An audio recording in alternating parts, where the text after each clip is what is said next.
Welcome to another episode of Chef Hooray! So, kamusta kayo lahat? I hope lahat ng mga na-affect ng mga bagyo, lalo-lalo na yung bagyong Karina is safe. And mag-ingat po tayo and stay safe and dry sa mga susunod na parating na mga typhoon sa ating bansa kasi balita ko madami. And for today's episode naman, nag-check tayo kay ChatGPT. And ang tinanong natin is typical Filipino dishes for salo-salo. At ito na nga ang lumabas. So marami dyan, meron dyan mga kare-kare, meron dyan sinigang, meron dyan adobo, may mga halo-halo, bibingka. So pumili tayo ngayon ng 4 dishes na i-feature natin sa mga susunod na episode. At mag-start tayo with beef caldereta. Mag-start ba talaga ako sa beef caldereta? Nagtanong din tayo kay AI friend kung ano yung mga ingredients ito at paano iluto. At makikita nyo nga siya dito. Pero syempre, susundin natin yung sinabi ng ating AI friend at the same time, mag-tweak lang tayo ng kaunti. So sa caldereta, kailangan natin ng beef brisket, 1 kilo, 2 cups of water or broth, cooking oil, onion, garlic, tomato, capsicum or bell pepper, green and red, soy sauce, tomato paste, liver spread, tomato sauce, green olives, black pepper, liver, chicken liver, chopped, carrots, potato, liquid seasoning, hot sauce, optional, bouillon or beef broth cube, and cheese. Ulitin ko pa. Or okay na yun? Okay naman na. For the camera! Say hi to the camera, boy! Hi! Meron na screen time itong mga nasa likod. Di ba meron tayo nakitang gano'n? Di ba nakasama talaga yung audience na? We will be using this Tefal multi-cooker. Or pwede na rin naman kayo gumamit ng pressure cooker sa bahay or normal na kawali. So for now, we'll use this multi-cooker. So sinetting muna natin siya ng sear or saute. Lalagyan na natin ng cooking oil. You can also use olive oil. Ito rin naman is pinre-marinate natin ng onting soy sauce, onting pepper, and onting vinegar. So first, we'll put our garlic.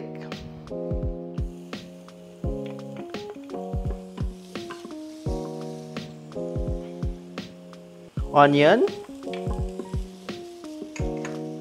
Sa ating AI friend, walang chicken liver. Pero para mas masarap yung lasa natin, nakalagay naman dun is liver spread or liver pate. Since may pate, it's made of chicken liver. So, lagyan natin ng fresh chicken liver.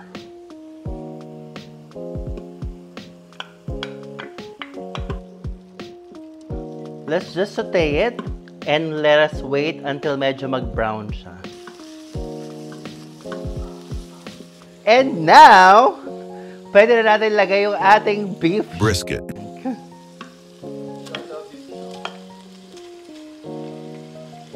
Sinisir lang natin para medyo mag-brown siya and at the same time, mas masil yung juices niya bago natin i-pressurize together with the other ingredients.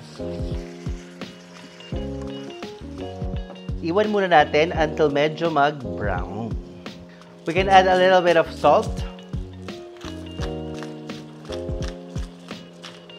pepper, half of the liquid seasoning. Actually, ubusin na natin. Mix natin. Then let's add our tomato paste.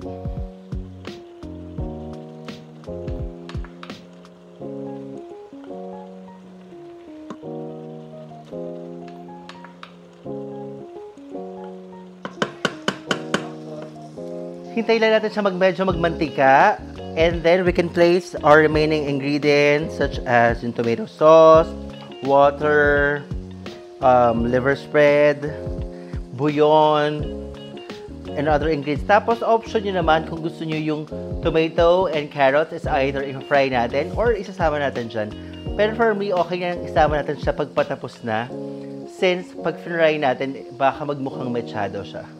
Quiet po. Ayun, sorry, nakalimutan natin i-mention kanina na part pa ng ingredients ay ang bay leaf or laurel. Okay? So, we'll add the laurel.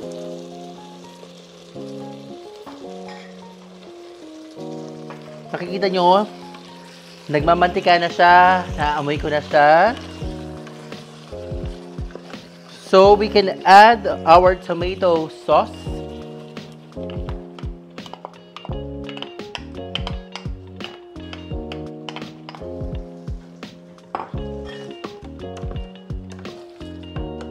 And then, ating liver spread.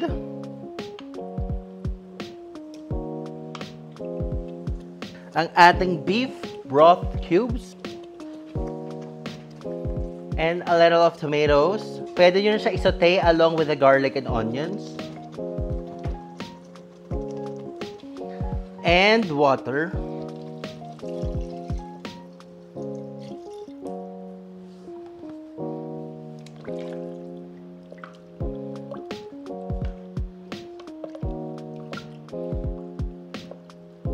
A little bit of soy sauce.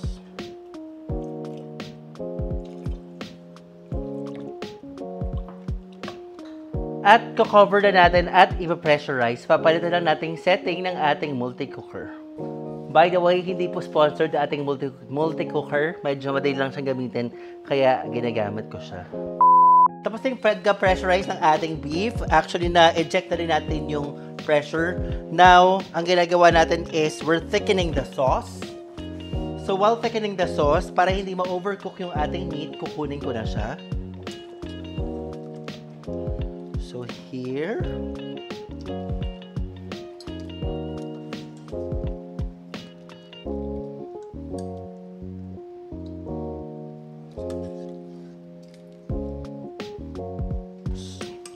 So, nakuha natin lahat ng meat. Now, let's put our hot sauce.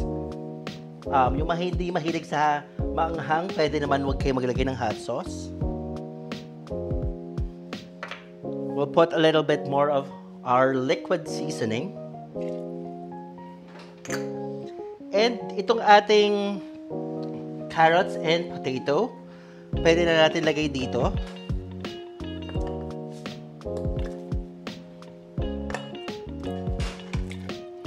So, iwan muna natin siya and we'll let it boil para mag-thicken yung ating sauce, para mas lumabas yung flavors at magmantika pa siya.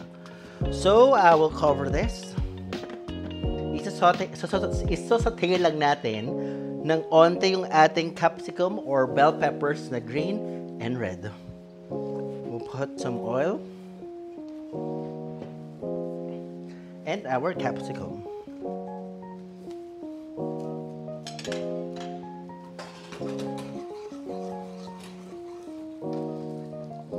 Hindi na natin siya halo dito kasi syempre ma-overcook siya. So, dito na lang natin papadaan natin sa oil.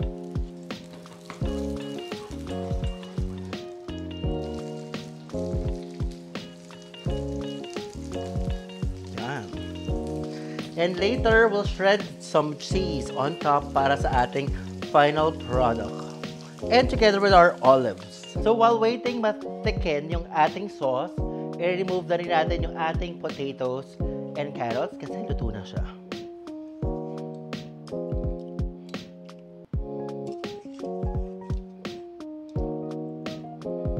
Okay. So, we'll cover and let's thicken the sauce. Okay.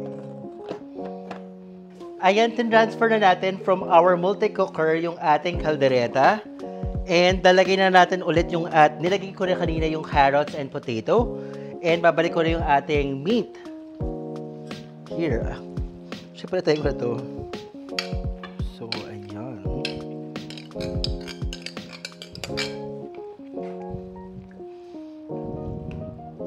We can add a little bit of the bell pepper para mas maglasa siya sa ating kaldereta. And yung iba later is for plating.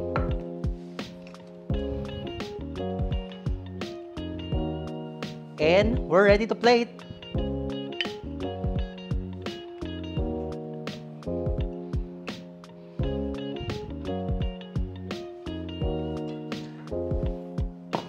Then I'll put the carrots and potato.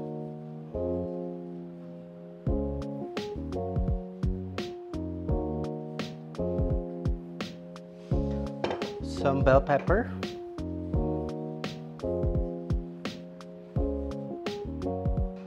Some green olives. And shredded cheese.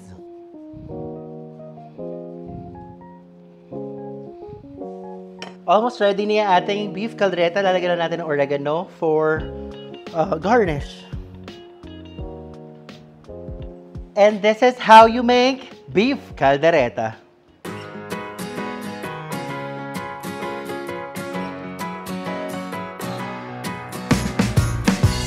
So, tikima na! Tikman ko lang siya mag-isa. Ooh, ayan. Very tender yung ating meat.